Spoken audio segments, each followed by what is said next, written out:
Okay, so you've done your practice work, made your patterns, you've experimented with line qualities, and now you're going to make your final project, your summative project to kind of put together what you've learned.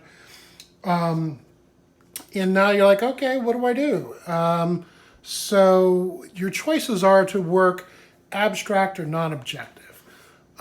Remember, non-objective means it's just pure design. There's no object. It's not to be any particular subject matter. And you could even think of it as just kind of random. Now, random doesn't mean thoughtless. No subject matter doesn't mean thoughtless. We can still make things that look good. But, okay, so how am I going to start? Well, you can think of maybe just starting with a simple design, maybe a big spiral or some lines that are curving that divide up the space, maybe even a straight line. But as you do this, as you do something like this, you can start with these lines and notice where these lines overlap, they start to make shapes and they start to make little areas that you can work in here. So if you were to do something non-objective, remember I had said some of the requirements for this, you had to use about 70% or more of your picture plane. A touch less would be fine, but you want to use most of your space. We talked about elements of design. We've been dealing with line. These overlapping lines are creating shapes. We're going to deal with positive and negative space. Let's say I decided that I wanted to fill Zentangles in all these shapes, but maybe leave a couple empty and have some negative space there. That'd be fine as well. I can go ahead and in these shapes, I can start to make patterns or maybe even sub-shapes. I don't have the same Sharpies with me here. I'm at home now that I had at school. I get the good stuff at school. But I could decide, maybe I'm going to repeat some triangles here, and I'm just making this up as I go along. Now, I had mentioned before, there's a gazillion Zentangle pattern examples that you can find on Google.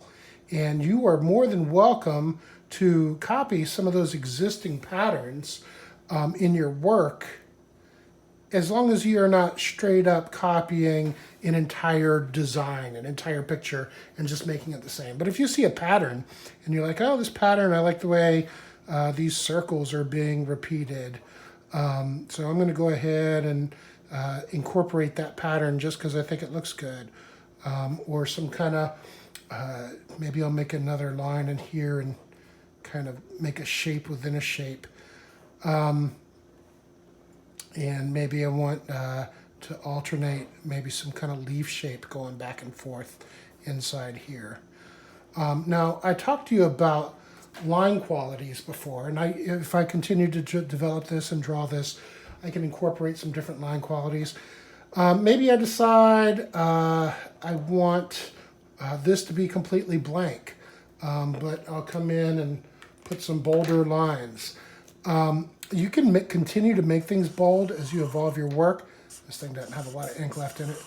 And so you can kind of work from thin line and finish the bold lines, so you can kind of consciously choose where and how you want some of your bold lines to be. But this is how you could just start a non-objective design. Pure design, not meant to look like anything in particular. So you could do something like that for your Zentangle. Zigzags, curving shapes, cross-diagonal shapes, having things overlap. So a non-objective design that fills most of your page. We don't want to make something small that's here. When we work in our picture plane, the 2D surface on which art is made, we want to use most of our space. If you look at artwork hanging up in a gallery or a museum or on your walls, you notice nobody just has something small in the middle of the page. Artwork fills. It goes top to bottom, left to right. It fills the picture plane in some way. So that might be one approach to non-objective art. Some of you like to draw other things. I pre-drew here a silhouette of a cat. I don't know how well you can see it here. I'll go ahead and outline it with the Sharpie.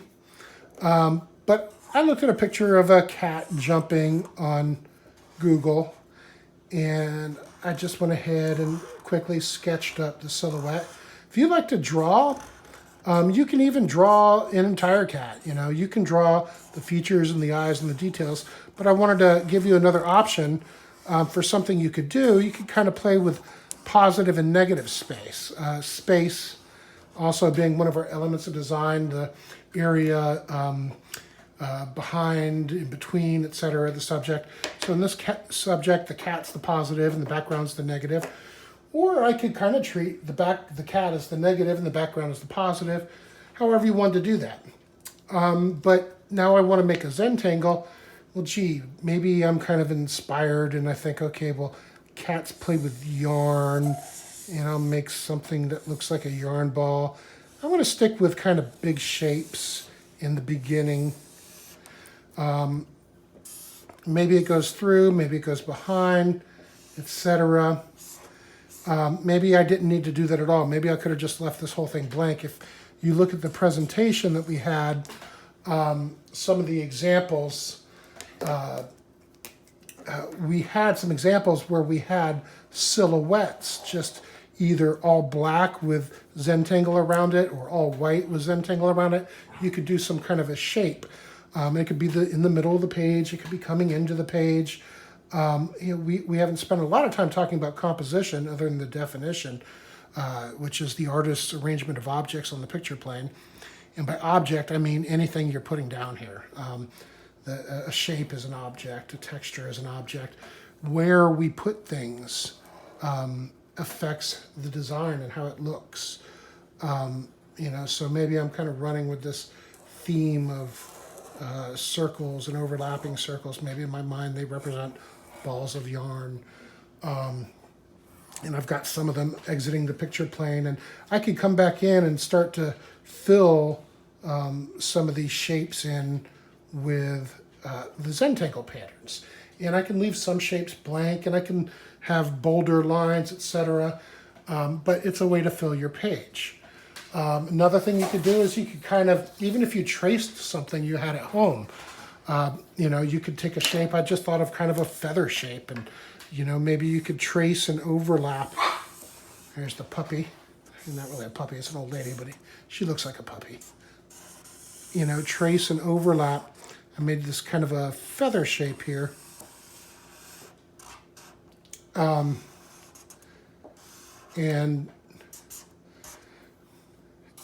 you could have it going in different directions and different angles, exiting the picture plane.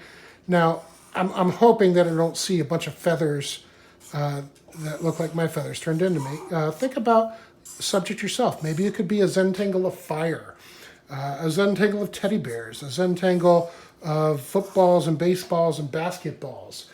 Maybe it's your zodiac symbol. Maybe as instead of this cat silhouette here, you've got the M shape of the Scorpio astrological sign, or maybe the logo shape of your favorite basketball team or something like that. So, it doesn't have to just be, all flowers and pretty stuff. It can be whatever you personally are interested in.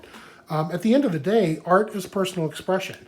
We're going to be teaching some concepts and skills, but how you express it, the subject matter that you choose or lack thereof, is up to you. If you feel like, man, I love making designs and I love playing with these line things, but I really don't have anything to say.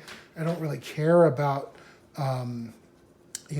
making some particular subject matter. Well, you can be non-objective for this assignment. You can just do pure design. And if you want to do some kind of subject matter, you can overlap shapes. You can come up with a symbol. You could even draw, if you remember some of the examples that we had before, there was a scene with like a bird in a nest.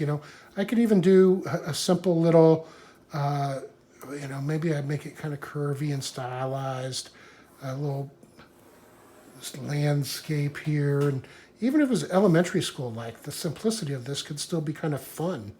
Some smoke coming out, and a little door, and maybe a circle window, and some big clouds. And maybe that could start to be the basis of my Zentangle. And a little sidewalk that comes towards me here. And this could be, the beginning. And maybe I'll come back in some other overlapping shapes and the sun. Everybody likes to put the sun in the corner, right? I'll discourage that over time. If you want to put the sun in the corner now, you put the sun right there. And, you know, maybe there's a fence coming across, and make some pickets here. And if some of the shapes overlap, so what? That's a place where it intersects, creates some new shapes that maybe you can fill some patterns in. You know, think about your contour lines. Maybe you can kind of wrap things with some shapes. And then you can come in and start to make, maybe in the sky, I've got a pattern of, you know, a rain pattern, some pitter-patter teardrops here. And organized repetition, I place them in a way so that it starts to make some kind of a pattern. And, you know, maybe these get smaller as they go over and start to turn into diamond shapes. I don't know, but whatever you choose to do, you know, you just kind of roll with it. In the end, your final design should have good craftsmanship. It should be done to the best of your personal ability.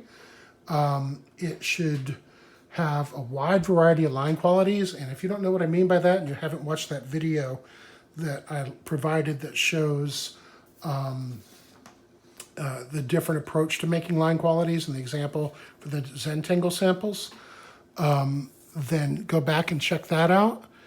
And, you know, so I'm going to be looking for thick lines, thin lines, expressive lines, lines that you can use adjectives to describe. I'm going to be looking for you to be using 70% of your space. I'm going to be looking for just hopefully you enjoying yourself as well. Because the thing about art is good art really does start to happen when you start having fun with it. And just kind of let yourself get into it. Now, my art kids, those of you that took art because you're like, yay, I'm in high school, I get to take some art, then you guys already know that when you get into making art, time just kind of disappears, and it's a really meditative, enjoyable activity. So hopefully if you don't know that, you'll discover that with this. But there's no right or wrong. There's just the requirements. Variety of line qualities, a variety of creative patterns. Don't just use the same pattern over and over again through the whole thing. You know, if I can tell your work is rushed, okay, then I'm just zigzags. Here's some zigzags. There's one pattern. Here's some circles. There's another one. I'm going to put squares over here. Okay, you know, that's not going to be the best work you can do, and it's not going to result in the best grade you can get. Take your time, enjoy this. Let's see what you got. If you have any questions, get back to me. There's a gazillion examples online of other Zentangles and other Zentangle ideas. Just type the phrase Zentangle ideas in Google. And again, you can steal patterns that you see and incorporate them into your own designs. Do not just completely straight up copy somebody else's artwork. That's plagiarism. Hit me up if you got any questions. Bye.